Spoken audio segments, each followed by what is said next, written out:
आपका जो लेक्चर कर रहे थे diversity in living organism, diversity in living organism, ठीक है। तो उसकी सीरीज में हम अब आगे पढ़ेंगे हायरार्की ऑफ क्लासिफिकेशन। तो इससे पहले हमने जो पढ़ा था वो क्लासिफिकेशन इवैल्यूएशन के बारे में पढ़ा था, जिसमें हमने 2 क्वेश्चन भी किए थे इसकी पिछली वीडियो में। तो इसकी पिछली वीडियो उसका लिंक मैं आपको डिस्क्रिप्शन बॉक्स में डाल दूंगा। तो आज हम स्टार्ट करते हैं हायरार्की ऑफ क्लासिफिकेशन ग्रुप। तो इवैल्यूएशन में हमने क्या क्या पढ़ा था कि बहुत ज्यादा टाइम से जो भी चेंजेस आ रहे हैं ना, तो उस चेंजेस के बारे में इवैल्यूएशन में देखा था। लेकिन आज जो करेंगे क्लासिफिकेशन की हायरार्की क्या होती है। तो हायरार्की पढ़ते हैं, फिर आपको समझाते हैं क्या चीज। तो क्या क्या बोला गया कि कुछ बायोलॉजिस्ट हैं जैसे कि Ernst Haeckel 1894, Robert Whittaker 1969 and Carl Woese 1977। इन्होंने क्या कोशिश की थी, classify all living organism into broad categories. इन्होंने क्या किया, किसी भी लिविंग ऑर्गेनिज्म को बहुत ज्यादा कैटेगरी में डिफाइन किया, जिसे हम क्या बोलते हैं कोल्ड किंगडम्स। उससे हम क्या बोलते हैं किंगडम्स बोलते हैं, ठीक है। द क्लासिफिकेशन विटकर प्रपोज है 5 किंगडम। जो विटकर है, रॉबर्ट की विटकर, तो इन्होंने 5 किंगडम बनाया। क्या क्या नाम, मोनेरिया, प्रोटिस्टा, फंगी, प्लांटी, एनिमल, ठीक है। या फिर इसके अलावा ये 5 किंगडम तो हमने नाम जान लिए, Monera, Protista, Fungi, Plantae and animal. इसके अलावा और भी बहुत कुछ बनाया गया। This group are found on the basis of their cell structure, mode and source of nutrition and body organism. तो इस ग्रुप को किस बेस पर बनाया गया कि उसकी सेल स्ट्रक्चर पर, उसकी काम करने पर, उसके न्यूट्रिशन लेने पर, या उसकी बॉडी जो भी ऑर्गेनाइज करती है उस पर, उसको ग्रुप के आधार पर बांटा गया है उनके ग्रुप को, ठीक है। The modification was introduced by dividing the Monera into archaebacteria और आर्किया, यूबैक्टीरिया और bacteria is also in use. तो कार्ल्स आपको यही रहा। कार्ल्स ने क्या इंट्रोड्यूस किया, मोनेरा को इंट्रोड्यूस किया। क्या जो मोनेरा को किस किस में इंट्रोड्यूस किया, आर्कियोबैक्टीरिया जिसे हम आर्किया भी बोलते हैं, यू बैक्टीरिया जिसे हम बैक्टीरिया बोलते हैं। तो इसमें इस मोनेरा को डिफाइन किया किसने, कार्ल ने, ठीक है। ओके, तो उम्मीद करता हूँ ये पैराग्राफ आपको समझ आया। तो नेक्स्ट हम पढ़ते हैं फर्दर क्लासिफिकेशन, और आगे क्लासिफिकेशन दी गई नेम ग्रुप, सब ग्रुप के, अलग अलग सब ग्रुप के, जो कि ये है। तो देखो सबसे पहले क्या आता है, किंगडम आता है। उसके बाद आपको फिल्म जो कि एनिमल्स में होता है, डिवीजन जो कि प्लांट्स में होते हैं, ठीक है। फिर क्लास, उस एनिमल या प्लांट्स की क्लास कौन सी होगी, मतलब कैटेगरी कौन सी होगी। फिर उसके ऑर्डर, किस किस ऑर्डर में हम रख सकते हैं। फिर उनकी फैमिली, फिर उनके जीनस, फिर उनकी स्पाइसीज क्या होते हैं, छोटे छोटे शिशु होते हैं, ठीक है। तो इस तरह से उन्होंने कैटेगरी में 5 कैटेगरी में बांटा है, ठीक। तो नेक्स्ट पढ़ते हैं। नेक्स्ट में क्या बोला गया, bye separating organism on the basis of hierarchy of characteristics into smaller and smaller group. तो इस तरह से क्या बोला गया है, कैरेक्टरिस्टिक को, मतलब हायरार्की के बेस के ऊपर अलग अलग ऑर्गेनिज्म को अलग अलग ग्रुप में बांटा है। जितना देखो, सबसे बड़ा आपका क्या था, किंगडम था, ठीक है। सबसे बड़ा क्या आपका किंगडम है, ओके। और सबसे छोटा आपका स्पाइसीज है। तो इस तरह से इन्होंने क्या किया, अलग अलग चीजों को, अलग अलग ऑर्गेनिज्म को अलग अलग कैटेगरी में, अलग अलग ग्रुप्स में बांट दिया, ठीक है। We are at the basis unit of classification which is species. तो जो इस क्लासिफिकेशन बेसिक यूनिट है उसे हम क्या बोलते हैं, स्पाइसीज बोलते हैं। So what organism can be said to belong to some species. तो बोला क्या कि क्या ऑर्गेनिज्म को हम बोल सकते हैं या फिर रख सकते हैं किस में, कुछ स्पाइसीज में। Broadly species include all organism that are similar enough to breed and perpetuate, ठीक है। तो देखो पहले मतलब समझ लो, ब्रीड और परपेचुएट क्या होता है। ब्रीड क्या होता है, जो आप रिप्रोडक्शन में पढ़ते, रिप्रोडक्शन में आपको आपने पढ़ा होगा कभी कि जैसा कि मतलब जैसे ह्यूमन है तो ह्यूमन अपने reproduction as same as it is करेगा, ठीक है, वो ह्यूमन ही पैदा करेगा। एज इट इज जो सेम एनिमल है वो एनिमल करेगा, ठीक है। तो परिपेटुएट क्या होता है, जब कोई भी दो चीज मिल जाती है, जैसे घोड़ा और गधे रिप्रोडक्शन करते हैं, अगर इन दोनों का मिलकर रिप्रोडक्शन करवाया जाए, या फिर साइंटिस्ट आपका हो, साइंटिस्ट क्या करते हैं कि किसी ना किसी के रिप्रोडक्टिव सिस्टम को चेंज करते रहते हैं, तो ताकि वो क्या होता है, वो आगे बच्चा पैदा नहीं कर सकता। तो परिपेटुएट ये होता है कि जैसे घोड़ा और गधे की रिप्रोडक्शन सिस्टम से खच्चर बनता है, तो खच्चर कभी आगे बच्चा पैदा नहीं कर सकता, तो इसलिए हम परिपेटुएट कहते हैं, ठीक है। तो बोला कि broadly species include all organism that are similar enough to breed और परपेटुएट। तो यही चीज बोला गई कि स्पीशीज को हम इंक्लूड करते हैं सभी ऑर्गेनिज्म के, जैसे कि आपका ब्रीड जो कि जस्ट एज इट इज बच्चा होगा, जैसे घोड़े का घोड़ा होगा, गधे का गधा होगा, ठीक। परपेटुएट घोड़े और गधे से मिलकर क्या बना, खच्चर बना, तो वो आपका परपेटुएट में आ गया। The important characteristics of 5 kingdom of Whittaker are as follow. तो अब इसने बोला है कि रॉबर्ट व्हिटकर है, उसने किंगडम को भी 5 पार्ट में डिवाइड किया है। तो ठीक है, जो 5 पार्ट इसने डिवाइड किए थे, तो हमने यहाँ पढ़ा था इसको, Monera, Protista, Fungi, Plantae and Animalia. तो यही चीज हम आगे पढ़ने वाले हैं, ठीक है। तो पहले सबसे पहले लेते हैं मोनरा। These organisms do not have a defined nucleus or organelles, nor do any of them show multicellular body design. तो इन ऑर्गेनिज्म को हम क्या करते हैं, न्यूक्लियस ऑर्गेनल्स में डिफाइन नहीं कर सकते, और ना ही किसमें मल्टी सेलुलर छोटे छोटे जो सेल बनते हैं बॉडी डिजाइन में, तो इनको हम डिफाइन नहीं कर सकते। On the other hand they show diversity based on many other characteristic. इसके अलावा ये क्या काम करती है, बहुत सारी कैरेक्टरिस्टिक में डिवाइड होती रहती है, ठीक है। Some of them have cell wall while some दोनों, किसी के अंदर सेल वेल पाई जाती है और किसी के अंदर नहीं पाई जाती। Of course having or not having a cell wall was very different fact on body design here from having or not having a cell wall in multicellular organism. तो वही चीजें की गई है कि शायद पाई जाए या नहीं पाई जाए, किसका सेल वेल का वो इफेक्ट करेगी, अलग अलग इफेक्ट करेगी बॉडी डिजाइन पर, ठीक है, उसके सेल वेल होने या ना होने पर मल्टी सेलुलर में, ठीक है।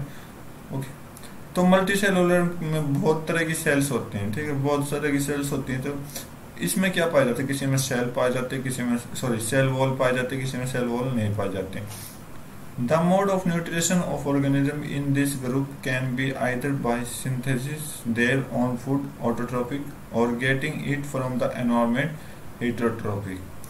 तो यहाँ आपकी मेन पॉइंट आ गया कि ये कुछ यहाँ पे न्यूट्रिशन का मोड दे दिया गया कि ये न्यूट्रिशन कैसे लेते हैं। तो मोड ऑफ न्यूट्रिशन क्या बोला गया कि ऑटोट्रोफिक से लेते हैं या फिर हेटेरोट्रोपिक से। ऑटोट्रोपिक्स क्या होता है, जो अपने आप फूड गेन करते हैं, हेटेरोट्रोपिक्स जो कि एनवायरनमेंट से गेन करते हैं, ठीक है। This group include bacteria, blue green algae, cyanobacteria and mycoplasma. तो ये कुछ ग्रुप दिए गए हैं कि ये क्या करते हैं, ये ऑटोट्रोपिक और हेटेरोट्रोपिक में दिए गए, और कुछ एग्जांपल इन्होंने फिगर में दिखाया गया है। तो फिगर चेक कर लेते हैं। ये तो ये आपका बैक्टीरिया हो गया, ये आपका बैक्टीरिया हो गया, ये आपका रेस्टिंग स्पोर हो गया, हेटेरोकाइस्ट हो गया, ठीक है। तो ये आपका एनाबेना हो गया, ठीक है।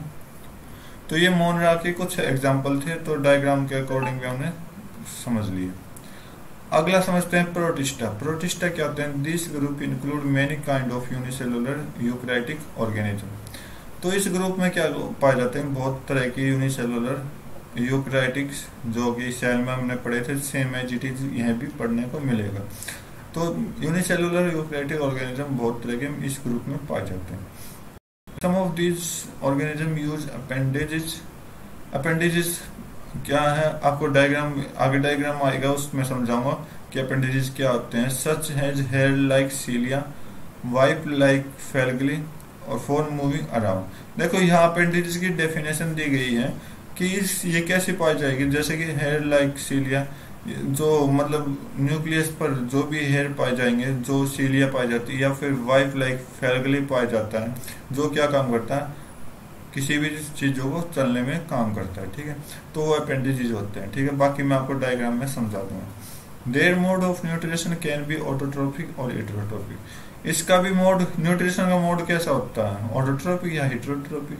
एग्जाम्पल के तौर पे बोला गया यूनिसेलुलर में एल्गली हो जाता है, डाइटम्स हो जाते हैं और प्रोटोजोआ हो जाते हैं, ठीक है। और बाकी एग्जाम्पल ये डायग्राम देखते हैं। तो ये आप देखोगे एयर, यहाँ छोटे छोटे एयर दिखाई दे रहे हैं इसके चारों तरफ। तो ये क्या होते हैं, सीलिया होते हैं, सारे क्या होते हैं, सीलिया होते हैं, ठीक है। ये काम क्या करते हैं, इस चीज को है ना, पैरामीशियम को मूविंग करने में काम होता है। तो इसी को हम क्या बोलते हैं, अपेंडेजेस बोलते हैं, ठीक है। इसके अलावा आप देखोगे, इसके अलावा आप ये देखोगे, ये जैसे कि आपको लाइन दिखाई दे रही है, यहाँ पर लाइन दिखाई दे रही है, ये वाली लाइन, ठीक है, ओके, फ्लैगलम, ठीक है, ये वाली लाइन दिखाई दी। तो ये भी क्या करता है, एक मूविंग पार्ट होता है, ये भी आपका क्या होता है, मूविंग पार्ट होता है, ठीक है, किसी भी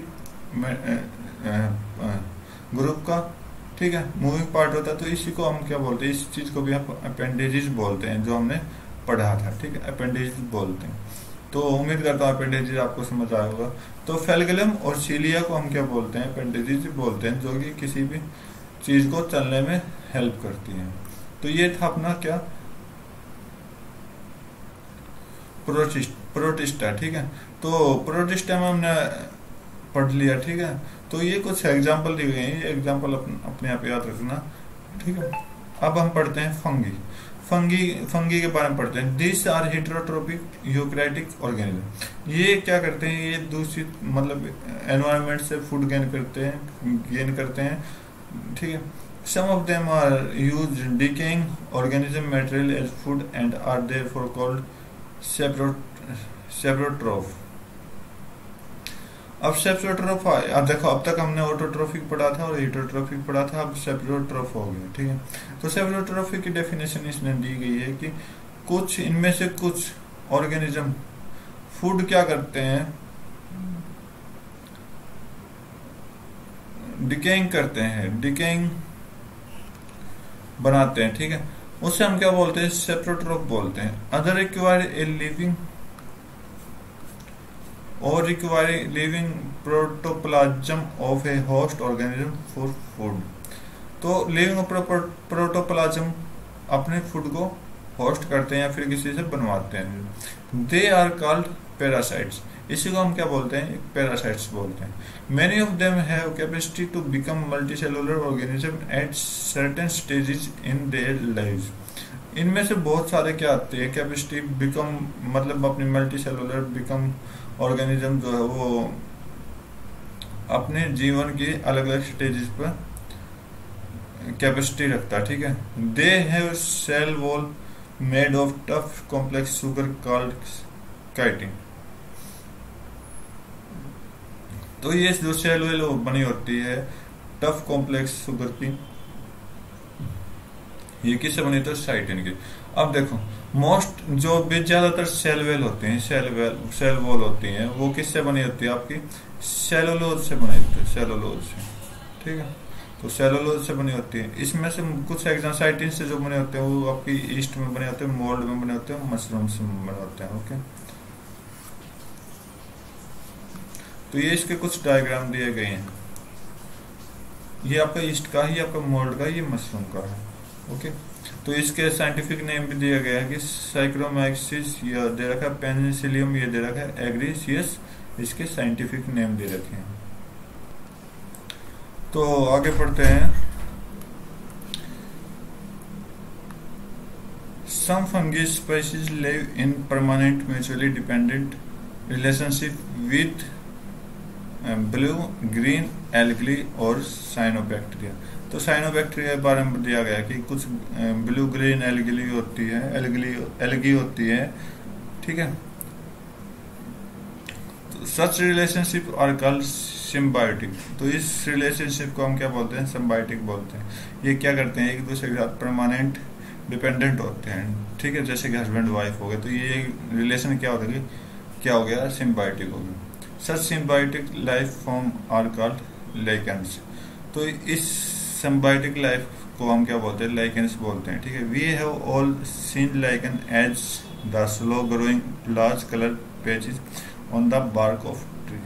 तो इस तरह के लाइकेंस को हम कहाँ देख सकते हैं कि जो भी धीरे धीरे बढ़ रहा हो, या फिर कुछ ज्यादा कलर में पेज जो पेड़ की छाल है उसमें हमको ये देखने को मिलता है, ठीक है।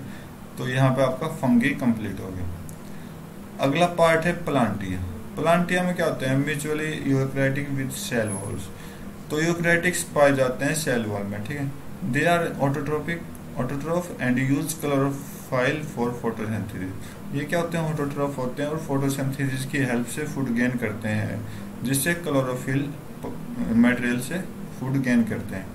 All plant in the group, सभी प्लांट इस ग्रुप में आते हैं। And plants and animal are most visible form of the diversity of life around us. Will look at the subgroup in category later. तो बोला कि प्लांट और animal क्या होते हैं, विजिबल दिखाई देते हैं। क्या ज्यादातर प्लांट और एनिमल दिखाई देते हैं, किस लिए, लाइफ की डाइवर्सिटी में जो कि हमारे चारों तरफ है। तो इस सब ग्रुप को हम क्या करेंगे, आगे दोबारा पढ़ेंगे, ठीक है। अभी तो ये हम बस थोड़ा थोड़ा डिस्कस दिया गया, इसके बारे में और भी पढ़ेंगे आगे, ठीक है।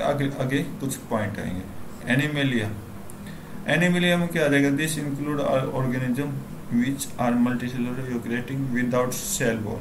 देखो प्लांट में क्या पाया जाता है, सेल वॉल पाया जाता है, और एनिमल में जो पाया जाता है वो क्या पाया जाता है, सेल वॉल नहीं पाया जाता, ठीक है, ओके। तो इसको हम क्या बोलते हैं, हेटेरोट्रोफ बोलते हैं, जो कि फूड दूसरों से गेन करता है, फिर एनवायरनमेंट से गेन करता है। अगेन वी लुक, इसको भी हम क्या पढ़ेंगे, बाद में पढ़ेंगे, ठीक है। ये सेक्शन 7.54 है, ये आपका 7.5 में पढ़ेंगे। तो अभी जो सेक्शन चल रहा है वो 7.3 चल रहा है, तो याद रखना। तो आगे देखते हैं। तो आगे क्या है, ऑर्गेनिज्म दे दिया गया, ठीक है। तो ऑर्गेनिज्म क्या है, मतलब वो चीज दोबारा रिपीट की गई इस डायग्राम के, इस टेबल के अकॉर्डिंग। तो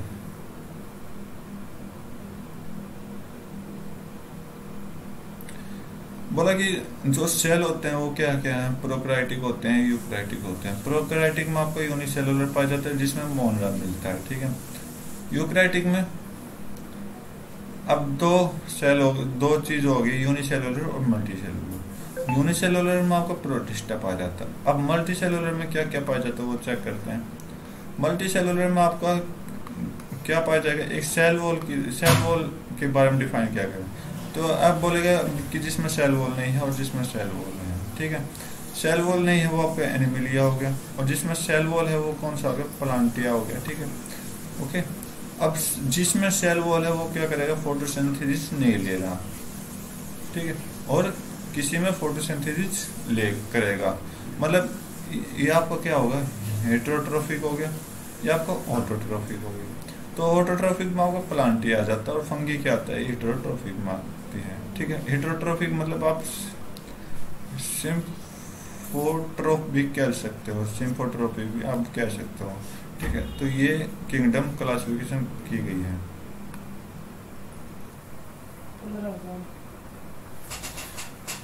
तो हमने 5 पॉइंट पढ़ लिए। तो जो भी किंगडम 5 ग्रुप थे किंगडम के वो हमने पढ़ लिए अच्छे से। तो अब इसके क्वेश्चन आंसर करते हैं, जो ये 3 क्वेश्चन इस पे बेस पे दिए हुए हैं, ठीक है।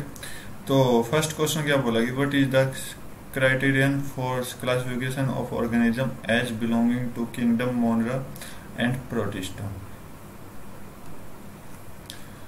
तो इसने पूछा कि मोनरा और प्रोटिस्टा किंगडम जो भी, मतलब हमने फर्स्ट में मोनरा पढ़ा था, सेकंड में आपको प्रोटिस्टा पढ़ा था, तो इसमें क्लासिफिकेशन के बारे में पूछा है।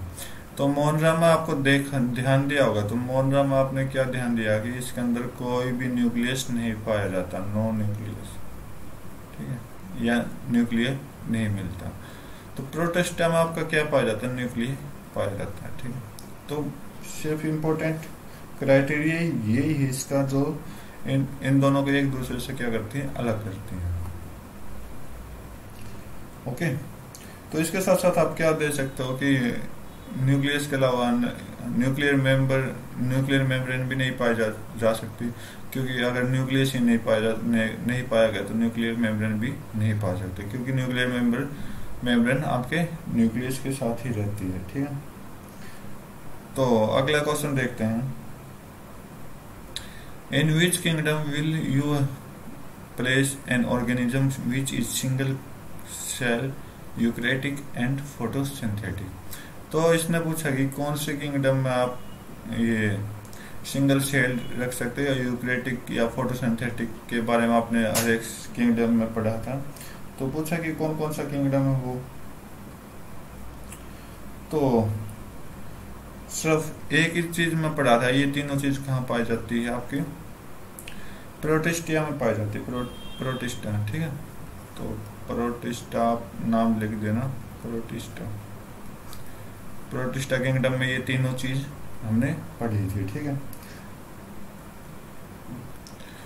तो ये कैसे कहाँ पढ़ी थी, अगर आपको देखो मैं थोड़ा हिंट दे देता हूँ कि आपने पढ़ा था कि इसमें न्यूक्लियस पाया जाता है, न्यूक्लियस पाया जाता है। ठीक है, जहाँ न्यूक्लियस पाया जाएगा तो फोटोसिंथेटिक सुन लो, क्योंकि सिंगल सेल और यूकैरियोटिक आप बार बार पढ़ रहे हो, तो फोटोसिंथेटिक क्या है, जहाँ न्यूक्लियस पाया जाएगा वहाँ आपका क्लोरोफिल भी हो जाएगा, क्लोरोफिल पाया जाएगा। जैसे कि प्लांट में हो गए, प्लांट हो गए, जैसे कि प्लांट सेल जितने भी है ना, उसमें क्लोरोफिल पाया जाता है। ठीक है, तो वो भी आपका प्रोटिस्टा में ऐड हो जाएगा, क्योंकि इसके अंदर क्या होते हैं, न्यूक्लियर मेम्ब्रेन पाए जाते हैं। नेक्स्ट पूछा कि in the hierarchy of classification which grouping will have the smallest number of organism with maximum common characteristics. तो इसने पूछा कि कौन से ग्रुपिंग में सबसे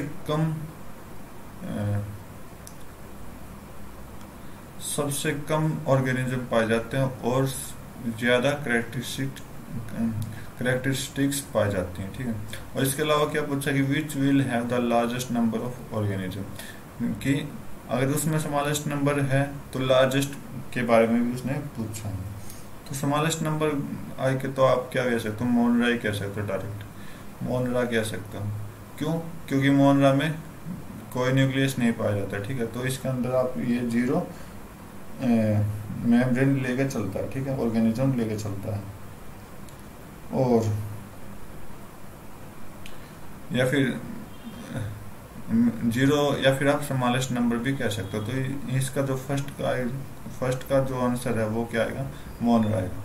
और दूसरे क्वेश्चन में पाएगा कि लार्जेस्ट नंबर किस में पाए जाते हैं, तो आप क्या एग्जांपल दोगे, एनीमिलिया में पाया जाएगा। ठीक है, एनीमिलिया में पाया जाएगा। ठीक है, तो पांचों किंगडम हमने पढ़े थे। ठीक है, इसके साथ साथ इनके क्वेश्चन आंसर भी किए हैं। तो उम्मीद करता हूँ ये वीडियो आपको पसंद आई होगी। नेक्स्ट वीडियो में हम अपने 7.4 को पढ़ेंगे, प्लांटिया को पढ़ेंगे अच्छे से। तो आज की वीडियो में बस इतना ही, तब तक के लिए thank you, have a nice day, जय हिंद।